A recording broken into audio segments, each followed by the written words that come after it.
Welcome to Penrose Learning, where we make understanding easy. I will show simple, reliable ways to change directories inside Jupyter Notebook.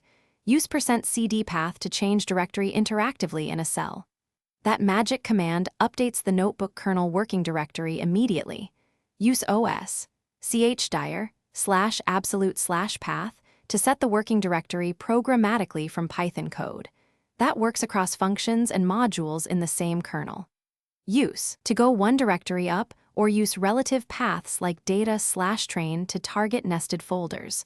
Always verify with os. Always verify the current folder after any change to avoid file errors. Verify current folder with os getcould or the %pwd magic command. These commands print the kernel's active working directory immediately. If paths fail, check kernel working directory versus notebook file location and relative path assumptions. Use absolute paths to avoid ambiguity when possible. Restart the kernel to reset environment or to apply new path changes that were set earlier in the session. For long-term workflows, configure a permanent startup directory in Jupyter settings.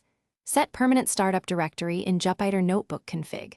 To change default location before launching the server. Use virtual environments and match kernels to avoid package and path mismatches across projects and machines. Prefer absolute paths for reproducibility, or document relative paths clearly in notebooks and README files. Finally, use os path join for cross-platform path building and include error handling.